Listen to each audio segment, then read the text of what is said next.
Hi everyone. So if you're preparing for NABARD Grade A Phase 2 exam, so you must be having this doubt that what are the important chapters for the Phase 2 of ESI. तो क्या ESI जैसे हमने Phase 1 में prepare किया था वैसे ही prepare करना है या फिर यहाँ हमें कुछ एक्स्ट्रा करना पड़ेगा?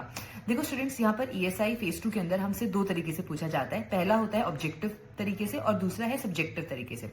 अगर मैं ऑब्जेक्टिव की बात करूं तो ऑब्जेक्टिव के अंदर आपका पैटर्न वही रहेगा जो हमने Phase 1 में देखा था. यहाँ पर भी करंट अफेयर्स की ही वेटेज ज्यादा है. तो मोस्ट इंपॉर्टेंट चीज जो करंट अफेयर्स के अंदर भी आपको ईएसआई में देखने को मिलेगी वो है schemes, reports and the ESI current affairs. तो ये तीन चीजें हैं जो आपने बिल्कुल अच्छे तरीके से प्रिपेयर करनी है, most important for the ESI objective part. अब अगर मैं बात करती हूँ डिस्क्रिप्टिव की, तो स्टूडेंट्स डिस्क्रिप्टिव के अंदर भी जो क्वेश्चंस होते हैं वो कहीं ना कहीं आपके करंट अफेयर बेस्ड होते हैं. तो ईएसआई का जो डिस्क्रिप्टिव पार्ट है उसके लिए भी आपको स्कीम्स, रिपोर्ट्स और ईएसआई करंट अफेयर्स इनको बहुत अच्छे से करना है. लेकिन having said that, let me tell you कि जो हमारे डिस्क्रिप्टिव के क्वेश्चंस होते हैं वो इस तरीके से होते हैं कि अगर आप उनको आंसर कर रहे हो so you should be having certain knowledge of the static topics also.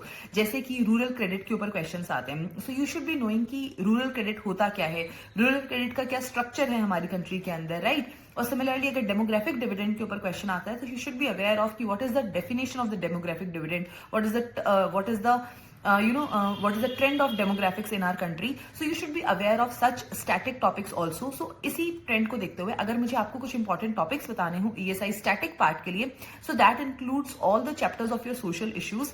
Apart from that, fiscal policy, monetary policy, financial institutions, rural credit, and your sustainable development, right? So these all are the important topics as far as the your phase 2 part of ESI is concerned. So static में आपको ये सब करना है, but here also the most important part will always remain the current affairs. और current affairs के अंदर भी important की जो लिस्ट है वो मैं आपको बता चुकी हूँ. That includes your schemes, reports and ESI current affairs. So that was all about the important topics for phase 2 as far as ESI is concerned. Thank you.